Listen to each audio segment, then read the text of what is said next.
Tu peux te présenter en quelques mots? Alors, je m'appelle Alex Nikolavitch, je suis scénariste de bande dessinée et traducteur aussi de comics américains. J'ai écrit un essai sur les super-héros, Mythes et super-héros, qui est le reflet de mes lectures et de mes obsessions personnelles. Je mesure le monde qui a sa propre eau, mais bon, quelque part c'est mon analyse et elle vaut ce qu'elle vaut, mais je l'assume complètement. Qui est la manière dont je conçois le comic book de super-héros du XXe siècle et les mythes anciens comme deux expressions de la même réalité, qui a des besoins d'archétypes forts, de représentation du monde. Très bien. Et tu es scénariste de bande dessinée, tu peux nous montrer un petit peu? Alors, ici, là, on est sur le son de la cafetière, donc j'ai deux albums que j'ai fait à la cafetière. Alcheringa avec Fred Griveau, qui est une histoire très onirique, basée sur le temps du rêve des anciens Australiens. Et La dernière cigarette avec Marc Botta, qui est un récit de guerre basé sur la confrontation d'un commissaire politique russe et d'un officier allemand qui se rencontrent pendant un bombardement et échangent une cigarette et se retrouvent 4 ans plus tard dans un procès pour crime de guerre où l'un témoigne contre l'autre. Qui est une histoire un petit peu sombre, mais qui est aussi le reflet de choses que j'ai pu avoir à vivre ayant de la famille en Yougoslavie pendant le conflit. Donc il y a une espèce de projection du conflit yougoslave sur la Deuxième Guerre mondiale.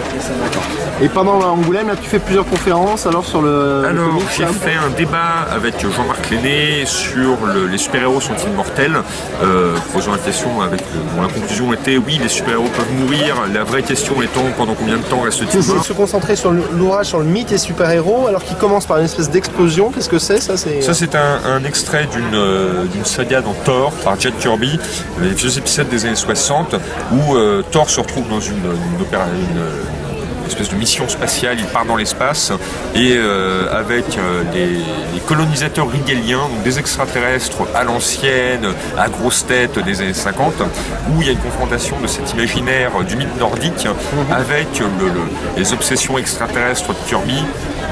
Une espèce de monde plus grande nature, des conflagrations cosmiques de planètes, etc. Ça me semblait intéressant. Ce mélange des genres est au cœur de tout ce qu'est le super-héros. Le super-héros, c'est le fait que Thor puisse courir après des voleurs de poules à New York, faire équipe avec un industriel inspiré de Howard Hughes. Là, nous avons encore du Jack Kirby. C'est un extrait de la série The New Gods, basé sur c'est une vision un peu manichéenne. Enfin, c'est plus subtil que du manichéisme, mais c'est un monde de dieux, de divinités cosmiques, séparés en deux planètes. Une planète des êtres de lumière qui sont bienveillants et un monde industrialisé monstrueux, Apocalypse, qui est peuplé d'êtres malfaisants à l'utilitarisme forcené, qui veulent asservir toute vie, toute conscience au grand plan d'un potentat universel. Oui, qui ressemble un peu à un démiurge. C'est un démiurge, mais c'est aussi quelque part, quand on lit New Gods, on découvre que Darkseid, c'est aussi Dark Vador. Il est confronté, son pire ennemi est un jeune guerrier blond qui s'avère être son fils. Le jeune guerrier blond a été initié à l'Astroforce par un vieux barbu. Bon, c'est beaucoup de choses. Lucas se serait inspiré de cette BD? Il l'a jamais reconnu. C'est en 71. New Gods date de 71. C'est Star Wars 77. 77. Et Lucas est un lecteur de comics. Dark Vador prend aussi beaucoup du Docteur Fatalis créé par Jack Kirby. La scène d'ailleurs de l'imposition du masque de Dark Vador sort directement d'un épisode de Fantastic Four. Donc est-ce que Lucas a lu New Gods? Ma théorie est que oui. Sinon il y a un jus dans l'inconscient collectif qui s'est exprimé différemment. C'est une possibilité aussi. Tout à fait. Mais les points de convergence, les points de divergence formels sont très nombreux, mais les points de convergence entre New Gods et Star Wars sont assez amusants. Valent le coup d'être remarqué. Parce que quand même Dark Machin sur sa planète métallique, ça décrit aussi bien l'étoile noire et Dark Vador que Darkseid et Apocalypse. Et après, la dernière page est tirée d'un album qui est sorti en France il y a 2 ans, It's a Bird, de Steven T. Seagal et son lien de parenté avec Steven Seagal, l'acteur, et Teddy Christensen, qui raconte l'histoire d'un scénariste de bande dessinée auquel l'éditeur de Superman se propose de lui confier Superman, et le gars refuse parce qu'il déteste fondamentalement Superman.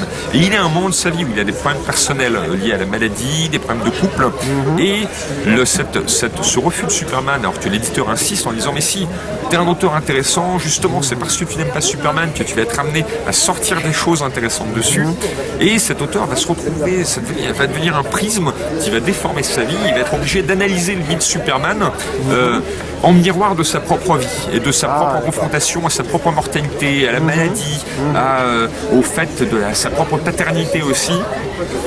Donc une œuvre extrêmement poignante et en même temps qui pose le problème de le mythe Superman, quels sont les ressorts, les ficelles, le pourquoi, y compris jusqu'à il y a une analyse des couleurs, du S sur. C'est une œuvre extrêmement touchante, très autobiographique d'ailleurs de la part de l'auteur, fabuleusement bien écrite, touchante et extrêmement brillante dans son analyse d'un des grands archétypes du XXe siècle. Et toi, qu'est-ce qui t'a attiré vers ce monde-là alors? Alors, j'ai découvert, étant tout minot, avant de savoir lire, j'ai découvert l'araignée dans le dessin animé qui passait le samedi. L'araignée, un être bien singulier. Un beau jour, invité chez un copain, donc toujours ne sachant pas encore lire, ou à peine, il me montre le placard à balai où son père range ses bandes dessinées et il avait une pile des premiers Strange. Il devait avoir les 20 ou 30 premiers numéros de Strange. Donc j'étais tout petit à l'époque, ça faisait une pile assez conséquente et on a passé une après-midi, au lieu d'aller jouer, on a passé une après-midi extraordinaire alors qu'il savait très bien qu'il n'avait pas le droit de toucher à ça, mais il savait que ça me plairait. Et j'ai découvert Strange comme ça dans ce placard à balai d'un copain. Et à partir de là, le truc, alors ma mère n'aimait pas trop ce genre de lecture, mais bon, j'arrivais à suivre un petit peu le Surfeur d'argent, Daredevil, Iron Man, par morceaux et dans le désordre. Et puis petit à petit à m'y intéresser plus, à suivre ça avec des éclipses, des moments où j'étais passé à autre chose en termes de bande dessinée. Et puis bon, il y a eu le choc Watchmen qui m'a ramené en 87-88, l'édition Zendal Watchmen qui m'a ramené sur le super-héros pour de bon, où là étant aussi plus âgé et développant aussi une attitude d'esprit plus analytique, où je suis rentré à côté du plaisir presque régressif de voir Lex Luthor et Superman se balancer des voitures à la tête. Il y avait les super-héros comme prisme d'une société, parce que les super-héros des années 60 et des années 70 ne sont pas les mêmes que ceux d'aujourd'hui. Ils sont un reflet, un miroir tendu à notre monde, et un miroir intéressant qui soulève des problèmes intéressants à la fois sur le monde actuel et sur la manière de concevoir une bonne histoire. Alors, dans ton ouvrage, on trouve deux scénaristes importants. C'est des auteurs importants. Scénaristes et dessinateurs. Et dessinateurs, même si à l'époque ils travaillaient avec Stan Lee. Donc il y a une influence de Stan Lee, mais il est assez facile quand on connaît les obsessions des uns et des autres, les manières de travailler des uns et des autres, de savoir ce qui vient de Stan Lee, ce qui vient de Kirby, ce qui vient de Ditko. D'accord, pour celui qui est en haut, c'est là. C'est Jack Kirby, qui est le créateur de Captain America, des 4 Fantastiques, des X-Men, de Thor, de Hulk. Il a travaillé sur Iron Man. Enfin, il est un des très grands, créateurs de super-héros. Il pissait du concept au kilomètre. Il en a.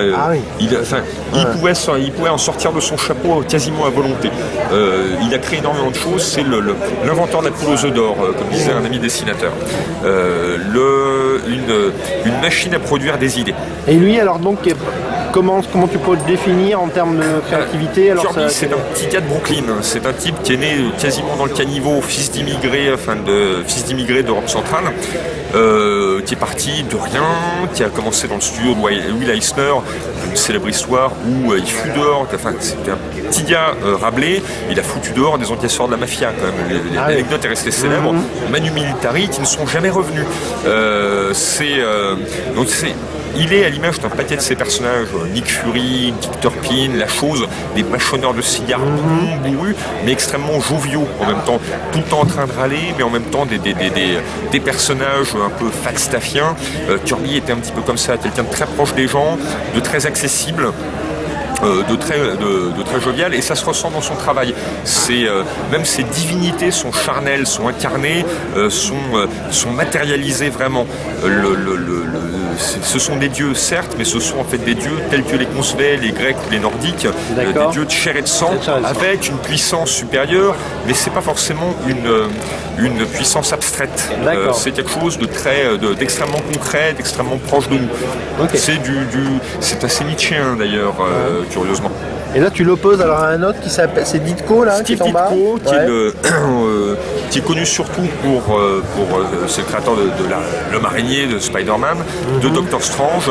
Il a créé pas mal de personnages, mais qui sont moins connus. The Changing Man, là j'ai du mal avec l'accent.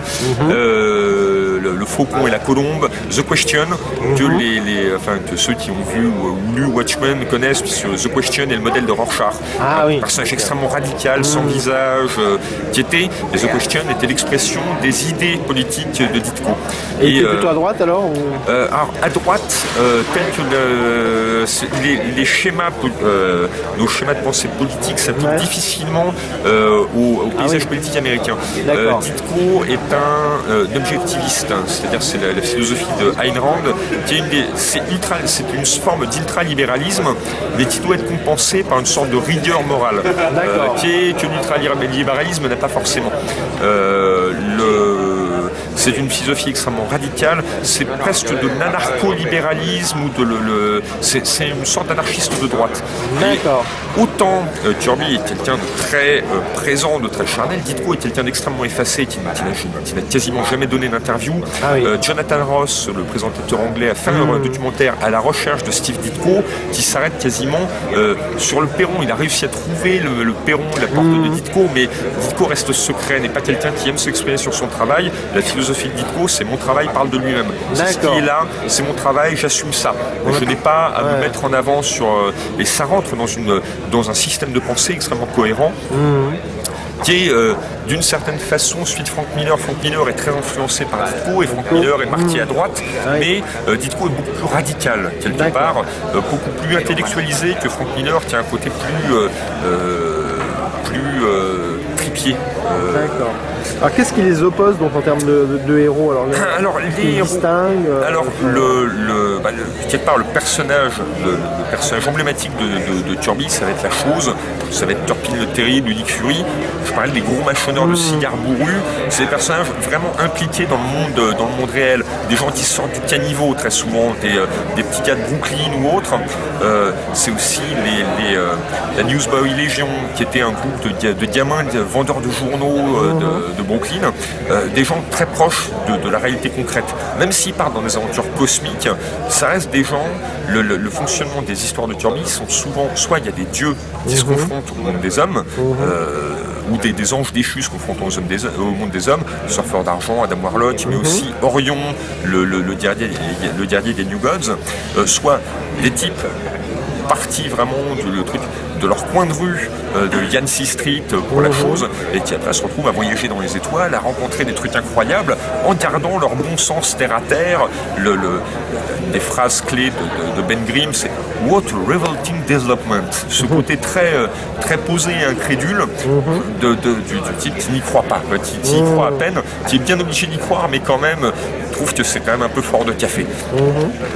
Le Ditko, c'est l'inverse. On est face à des gens beaucoup plus intellectualisés. Peter Parker est un intellectuel,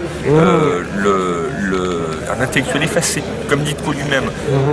Doctor Strange était un chirurgien qui, à un moment, se sort du monde pour aller au Tibet, pour se soigner, et qui, du coup, reste même à New York, il vit en reclus, ne sortant que pour résoudre des crises mystiques et autres.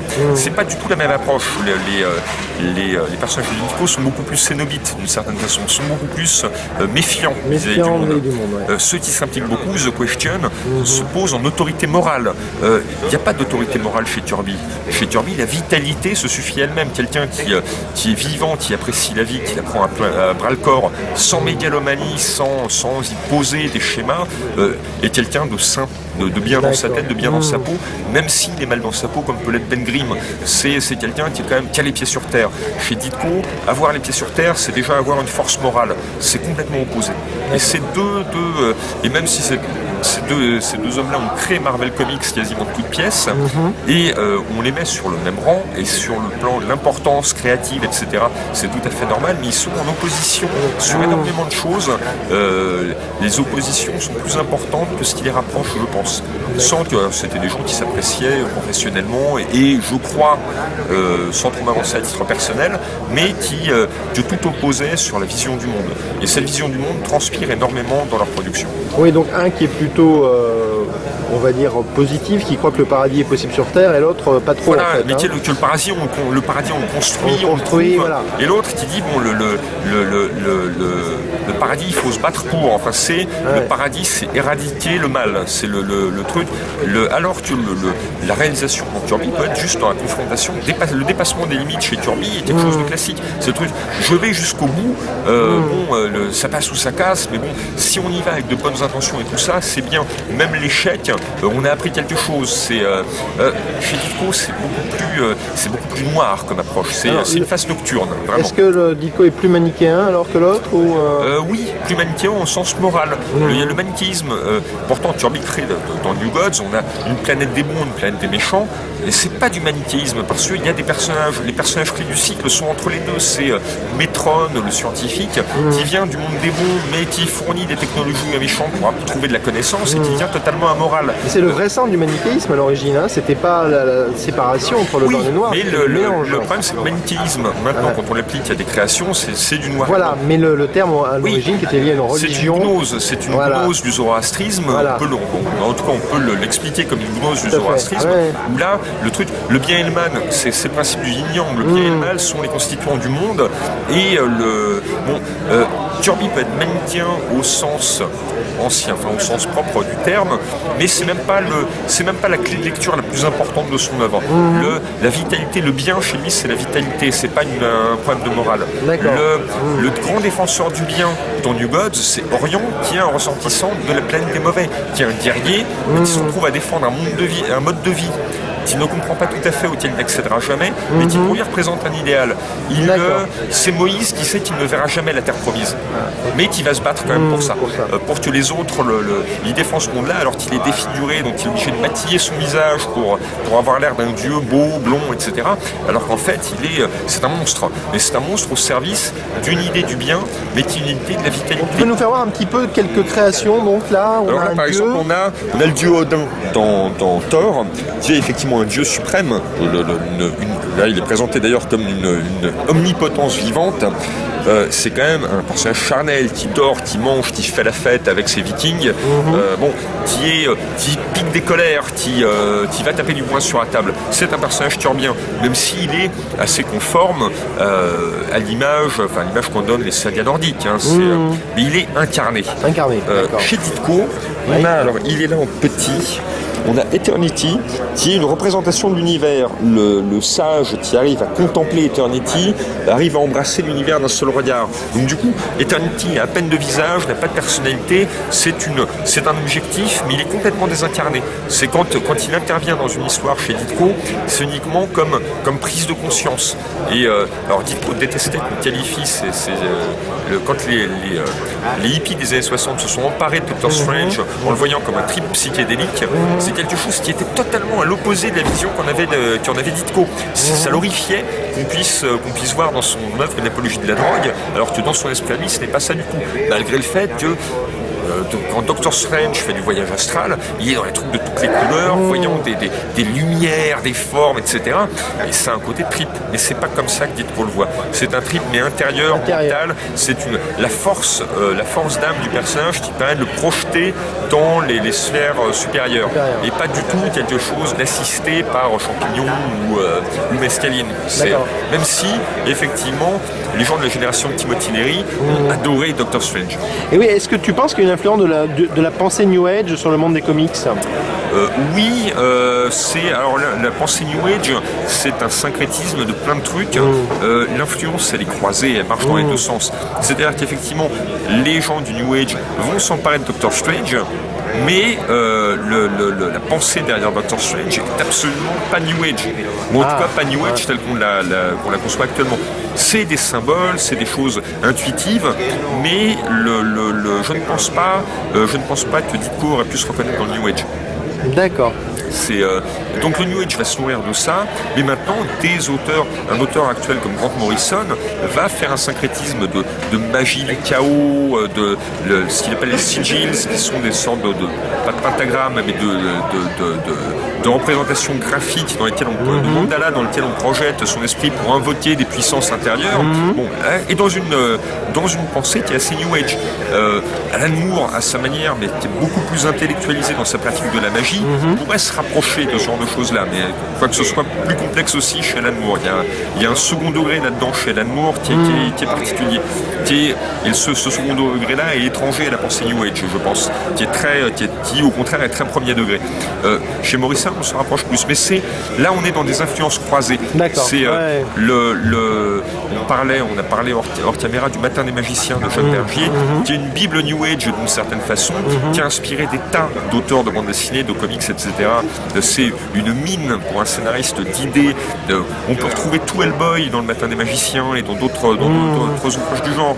Mais et d'un autre côté, oui, les gens qui sont dans le New Age vont se reconnaître dans des bandes dessinées, dans certaines. Chez Warren Ellis, il y a des choses assez New Age aussi, dans la manière de penser la drogue comme révélateur, comme ouverture des portes de la perception. Ouais. C'est du Huxley, c'est du Lévy, mais qui est réinterprété en termes chamaniques par Ellis et aussi en termes de techno-chamanisme. C'est dans Planetary, par exemple, il y a des choses très intéressantes. Certains passages de son Iron Man sur la DMT comme accès au langage machine de l'inconscient sont assez incroyables dans le genre, sont très bien pensés et sont extrêmement New Age dans la forme. Même si, pareil, Warren Ellis est trop rationaliste, pour être fondamentalement New Age. Bien, alors toujours sur les mythes et les super-héros, est-ce que tu peux un peu parler est-ce que Joseph Campbell, qui est un grand mythologue, a une influence sur l'univers des comics? Alors, il y a deux ans, Joseph Campbell, en fait, trouvait la recette de quelque chose qui existait déjà. Il a été il a montré le schéma directeur de pas mal de mythes. C'est ce qu'on appelait improprement le monomythe, parce que beaucoup de mythes correspondent au schéma campbellien, pas tous. C'est le mythe, j'appelle ça le mythe initiatique personnellement, le mythe de passage à l'âge adulte, qui est le mythe où le jeune homme part de chez lui pour diverses raisons, se confronte à sa propre mortalité, à ses propres faiblesses, et doit les surmonter pour pouvoir devenir un homme accompli, un guerrier, un héros, ou juste un homme. C'est Luke Skywalker devenant un Jedi comme son père, au moment où il réussit à abandonner la colère, c'est c'est Frodon arrivant à surmonter l'anneau et ainsi de suite. Bon, c'est des choses qui... Tolkien applique ça avant Campbell. Lucas, lui, commence Star Wars quand ça ressemblait à quelque chose au moment où son producteur lui colle Campbell dans les pattes. Parce que les premiers, il faut dire ce qu'il y a, les premiers scripts de Star Wars n'étaient pas jolis. Ils ont circulé. C'est, quand il s'appelait Jean-Claude Carrière, qui dans un excellent bouquin sur le scénario, justement, montrait comment ça fonctionnait au départ et comment Gary Kurtz, le producteur, en amenant Campbell à structurer tout le bazar. Et effectivement, un certain nombre d'auteurs de comics connaissent Campbell, mais d'autres, avant même Campbell ou sans l'avoir lu, appliquaient les mêmes recettes. Comment effectivement les ruptures de normalité chez Peter Parker, classiquement la piqûre de l'araignée et la mort de l'oncle, qui induisent des ruptures de normalité, donc une remise en question qui fait qu'il doit assumer des choses qu'il n'était pas prêt à assumer. C'est son apprentissage de ça qui constitue une initiation. C'est extrêmement campbellien. Doctor Strange chez Ditko suit un cycle campbellien un petit peu différent parce qu'il est présenté comme initié au départ et on s'aperçoit que l'initiation de base qui en fait un maître des arts mystiques n'en fait pas encore un grand sage. Il y a une découverte de soi, une découverte de l'univers qui est le sens des Doctor Strange de Ditko. Donc il y avait une montée en puissance des entités qu'il rencontre, des secrets de l'univers qu'il découvre, et il se retrouve aussi sur la dernière page des Doctor Strange de Ditko, après avoir assisté à une conflagration universelle de deux archétypes qui s'entre-annihilent. Il revient sur Terre, conscient de sa propre humanité, quelque part conscient de retrouver son corps. Et il a appris des choses sur lui-même dans cette vision-là. Le problème, c'est que les comics étant un feuilleton, les auteurs qui sont venus après ont dû continuer ces aventures alors qu'ils auraient très bien pu s'arrêter là. Avec des hauts et des bas, il y a eu de superbes choses sur Doctor Strange, mais juste après le départ de Ditko, qui avait à peu près fini ce qu'il avait à dire, il paraît qu'il existe un épisode, un ou deux épisodes supplémentaires qui n'ont jamais été publiés, mais j'aimerais mettre la main dessus, mais c'est un de ces saints graals que je ne verrai sans doute jamais. Là encore, on est dans une quête. Ouais, une quête d'épisodes perdus. Voilà. Et pendant les 6 mois, les auteurs font n'importe quoi, ils créent des créatures les plus absurdes les unes que les autres, Nebulox, enfin le robot vivant, le robot mystique, des choses comme ça, des trucs improbables, parce qu'ils ne savent plus quoi faire de la série, qui perd une ligne directrice à partir du moment où cet aspect initiatique est résolu. D'autant que certains des auteurs n'avaient même pas conscience de cet aspect initiatique. Et tu penses qu'il y a des scénaristes de comics qui ont lu Campbell ou qui ont été ouvertement influencés par eux? Je pense que Ditko est du genre à l'avoir lu. Il est probable que Kirby l'ait lu. Je ne crois pas avoir vu d'interview, il en fasse état, mais Kirby qui était un lecteur vorace, une éponge, un autodidacte qui piochait à droite à gauche, a probablement lu Campbell. Il a dû piocher dedans. Voilà, donc là tu vas nous parler de un de tes héros préférés là qu'on voit là. Alors dis-nous tout, qui est ce personnage? C'est le surfeur d'argent qui est très connu en France, qui même à une époque était plus connu en France qu'aux États-Unis, plus apprécié en France qu'aux États-Unis, qui a ce côté, il est surtout connu en France pour les épisodes de Stanley et John Buscema, où il est très moralisateur, larmoyant, ce qui était à l'opposé du personnage créé par Kirby, qui était un être tellement pur qu'il en devenait complètement amoral. Il était une sorte d'ange exterminateur, inconscient du problème moral que posent ses actes. Et la prise de conscience de cette immoralité de ses actes, il tue des mondes entiers pour nourrir une bête cosmique. La prise de conscience de ça, qu'il est en train de faire quelque chose de mal, est une chute. C'est la chute adamique, l'arbre de la connaissance, quand il découvre, et au contact d'une femme, c'est pas innocent du tout, quand il découvre que ce qu'il fait est mal, c'est un ange déchu, il ne peut plus quitter la terre, il est puni, il doit porter sa croix. Et le surfeur est quelque part, même si effectivement il a été réinterprété ensuite par Stanley, est un personnage extrêmement kirbien. C'est quand Kirby va vers l'abstraction, il va vers ça. Il essaye, quand Stanley lui prend le surfeur à en faire autre chose, Kirby va créer Adam Warlock, qui s'appelle lui au départ, Him, qui sera aussi une espèce d'ange encore métallique pur, qui va déchoir quand il va se confronter aux réalités humaines, quand il va devoir mettre en question la moralité de ses actes. D'accord. Et ça, alors, il a le côté cosmique, le sense of wonder, le sens du gigantisme, du type qui parcourt les galaxies sur un surf. Donc l'image est un peu rigolote, mais dessinée par Kirby, par Buscema, par Moebius, par d'autres. C'est puissant. On est dans des choses qui nous semblent nous-mêmes, c'est le rêve de la conquête de l'espace, qui est quelque chose qui me parle encore énormément. J'ai grandi en idolâtrant Gagarin, Leonov, Armstrong. C'est quelque chose, le surfeur me parle énormément parce qu'il dépasse toutes les limites, il va là où nul homme n'est allé avant lui. Il n'est pas soumis aux contingences de la gravitation, du vide interstellaire, et en même temps il a une espèce de pureté qui est magnifique et qui est à la fois sa grande faiblesse et sa grande force. Il est vraiment beau.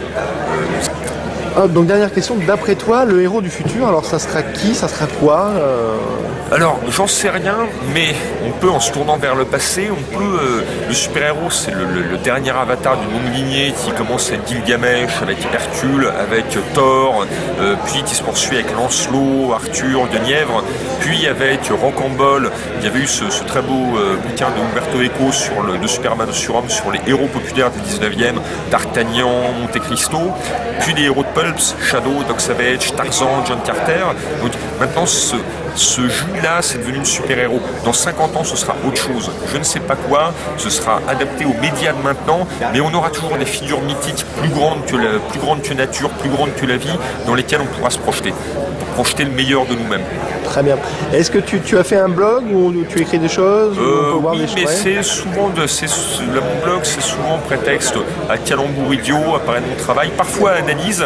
Mais bon, il peut être déroutant parce que je suis quand même un terroriste de l'intellect et je vais m'amuser s'amuser à faire un calembour atroce sur Hellboy ou sur n'importe quoi, et puis derrière sortir une analyse de Stanley Kubrick sur des détails de construction filmique d'Orange Mécanique, l'utilisation de la bande son sur le cadrage. Bon, donne-nous, on va aller voir quand même. Allez, vas-y, donne-nous le blog. Ça s'appelle la Nikolaevich Warzone.